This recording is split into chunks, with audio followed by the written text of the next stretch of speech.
kita masuk proses konseling ini, boleh saya tahu namanya siapa Kak? Perkenalkan, nama saya Amalia Mauli Dinabel, yang biasa dipanggil Amel. Oh, Amel. Oke, sebelum itu saya memperkenalkan diri saya terlebih dahulu. Perkenalkan, nama saya Karistiani. Di sini Kak Amel bisa memanggil Kak Intan, Ibu atau Mbak senyaman aja. Oke, sebelum itu bagaimana kabarnya hari ini? Alhamdulillah baik. Alhamdulillah. Kesini sama siapa? Kebetulan tadi sama teman dia. Sama temannya. Kesibukannya ngapain aja? Di sekolah Kak. Sekolah, kelas berapa? Kelas 12 SMA. Oh, kelas 12, so berarti kelas ujian ya? Sebentar lagi mau tamat. Oke. Sebelum itu, kakak kesini sudah pernah melakukan konseling sebelumnya? Belum pernah Kak. Belum pernah? Oke, jika belum pernah akan saya jelaskan apa itu konseling. Nah, konseling itu adalah proses pemberian bantuan atau layanan yang diberikan oleh konselor kepada konselor untuk menuntaskan permasalahannya. Oke, sini paham? Paham. Oke, selanjutnya di sini kami memakai beberapa asas. Yang pertama itu ada asas kesukarelaan, yang dimana di sini kami datang ke sini secara sukarela tanpa ada paksaan atau dorongan dari orang lain. Saya tanya nih, kami datang ke sini secara sukarela atau ada unsur paksaan dari orang lain? Secara sukarela. Oke, kalau begitu kita lanjut ke asas keterbukaan, yaitu di mana asas keterbukaan ini saya harap kami secara terbuka untuk menceritakan semua permasalahan kami tanpa ada yang ditutup-tutupi. Kemudian yang terakhir itu ada asas kerahasiaan. Nah, di sini kami tidak perlu khawatir atas permasalahan apa saja yang kami ceritakan kepada saya. Saya jamin tidak akan terbongkar, hanya kita berdua yang tahu. Sampai di sini kami paham?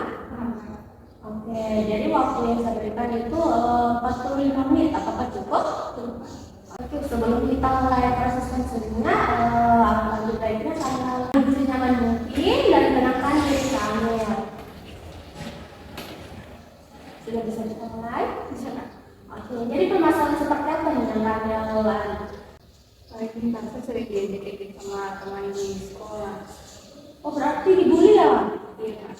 Oh, berarti diejek-ejek. Oh, di sini bullying verbal ya? Iya. Sejak kapan nih kami mendapatkan bullying verbal itu? Dari kelas 10 Kak. Kelas 10 sampai sekarang kelas 12 ya? Iya Kak. Berarti sudah 3 tahun nih kami ya? Iya. Terus bagaimana dengan perasaan kami waktu dibully? Sebenarnya saya marah, cuman saya tidak tahu bagaimana cara melawan mereka. Juga ada rasa sedih dan kalau diejek-ejek seperti itu. Berarti kedua orang tua kalian tahu nih tentang permasalahan kalian ini? Tidak tahu Kak. Tidak tahu, berarti di sini kami memendam sendiri ya? Iya. Terus dari teman-temannya kami apakah ada yang mendukung atau malah sebaliknya? Mereka cuma diam kalau lihat. Oh, berarti tidak ada pembelaan sama sekali ya? Tidak ada Kak. Nah, setelah kami mendapatkan bullying verbal ini, apa saja yang saya katakan kepada kami? Saya bilang main fisik, bagian fisik juga Kak.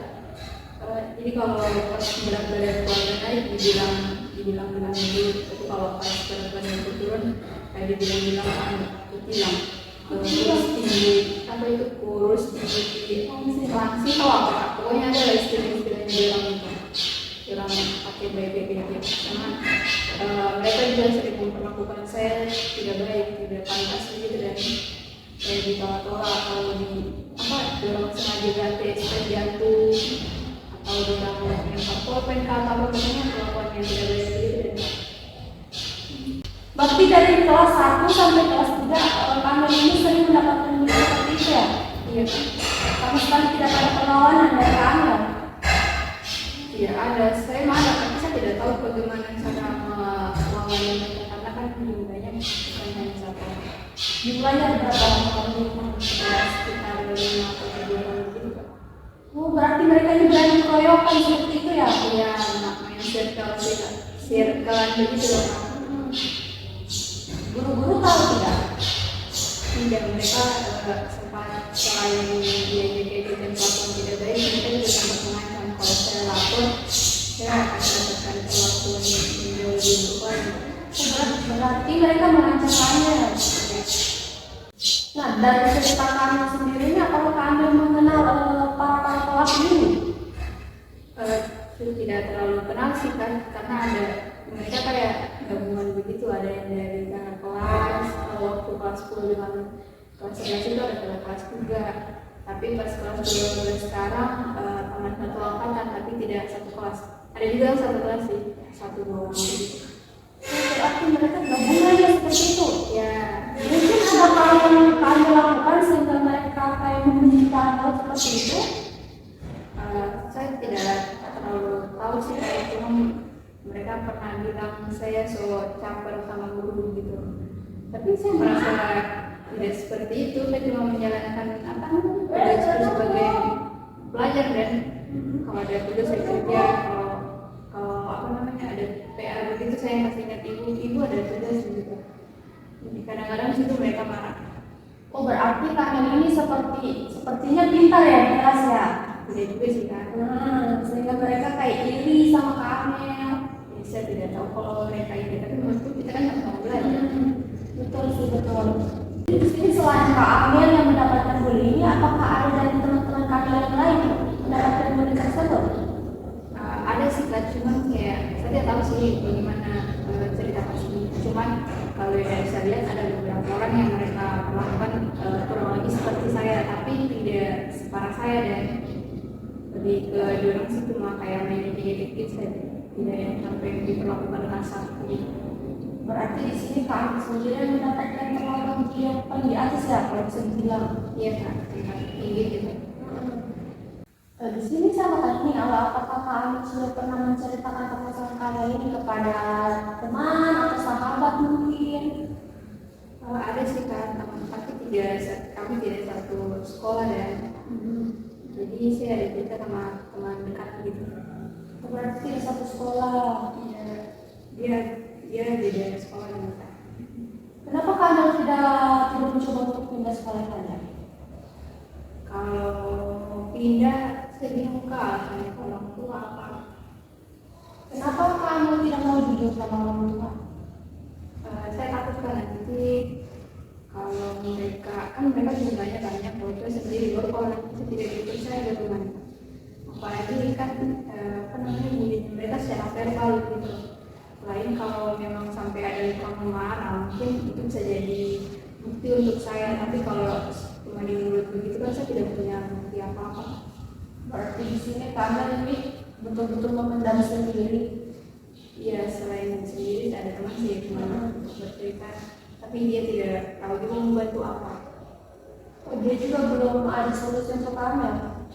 Sejauh ini dia belum ada, karena memang posisi, kalau menurut dia posisi itu agak sulit karena saya tidak punya teman di sekolah, dan kecuali mungkin ada dia, jadi ada 2 orang begitu yang bisa lawan mereka bertujuh. Ini kan saya cuma sendiri, baru mereka bertujuh, jadi kayak susah. Dan kalau mau mau dilawan, mereka jumlahnya banyak. Dan mereka juga gabungan. Iya, gabungan dari kakak kelas, ibu kelas gitu. Pada saat kalian diberi oleh beberapa kelompok tersebut, apa yang kalian lakukan? Ada sih kak, biasanya cuma berdiam, dan kayak saya pertama sebenarnya saya juga agak malas kalau mau meladeni mereka, jadi saya lebih suka kalau di saya diam. Kadang juga saya berani dan tatap mereka semua, kayak berjatuhan satu-satu begitu, siapa cuma sih yang suka bully saya, tapi saya tidak sampai yang melawan bagaimana nih. Kadang saya berani tatap saja, selebihnya saya cuma lihat begitu, saya tidak mau bantah atau apapun itu, karena malas dan berdebat sama cewek-cewek rempong. Pada saat kalian menatap mereka ini, apa yang mereka lakukan? Mereka marah, dibilang, oh kenapa melawan gitu kan. Saya bilang, iya, saya jawabnya iya, kenapa gitu ya. Tapi mereka langsung, kalau pas di dalam kelas biasanya mereka pukul meja, atau kalau pas di WC mereka pukul dinding atau pukul pintu gitu, kayak berusaha untuk menakut-nakuti saya. Dan Tapi tidak sampai untuk melakukan fisik kalian. tidak sampai melukai fisik, cuma jadi takut-takuti begitu saja. Nah, dari cerita kalian ini, apakah ada dampak yang kalian rasakan? Ada sih kak, jadi sama saya kayak kurang percaya diri juga untuk ketemu dengan orang-orang.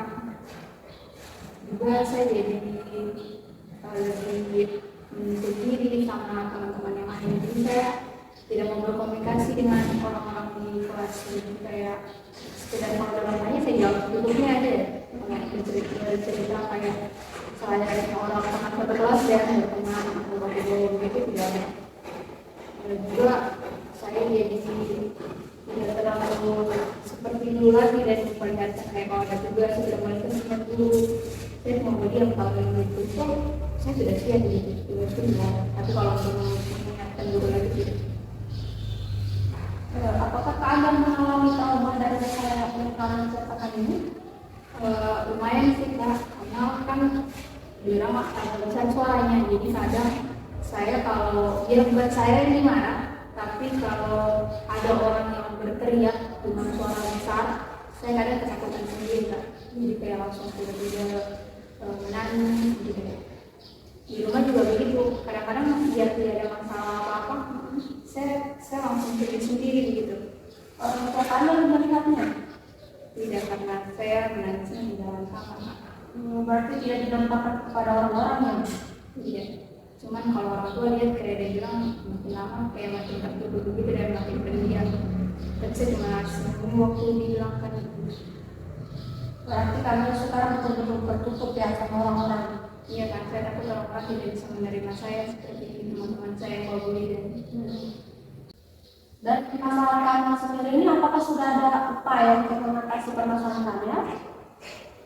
sejauh ini belum ada sih. Saya cuma yang paling saya katakan itu cuma bisa jadi lagi menangkap mereka karena saya pernah baca katanya kalau di bully itu kita salah satu langkahnya itu adalah berani menangkap pelakunya gitu. Saya baru sampai di situ usaha yang saya lakukan. Intinya belum ada ya? Iya, saya belum ada. Nah, jadi permasalahan yang Kak Amel alami ini yaitu bullying verbal.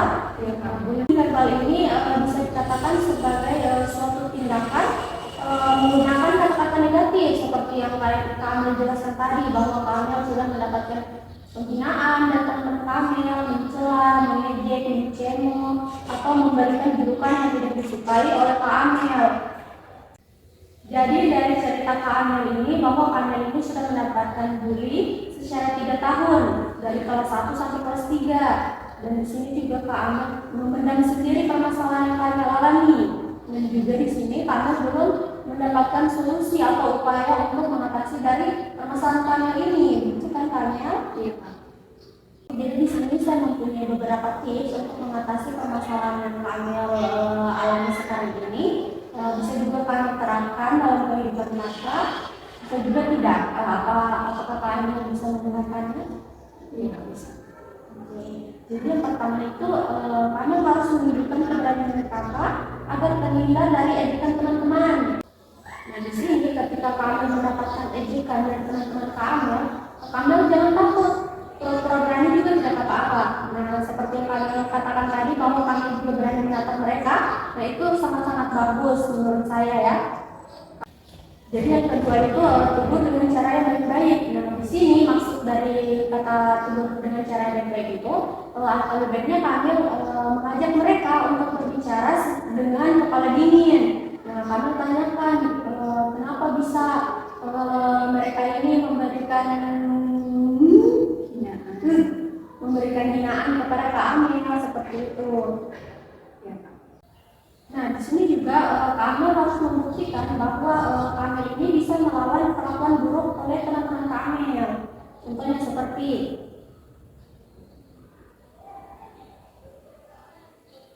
yang pertama itu tumbuhkan rasa percaya diri seperti berani menjalin hubungan pertemanan dengan teman-teman Kak Amel atau dengan teman-teman sekelas Kak Amel.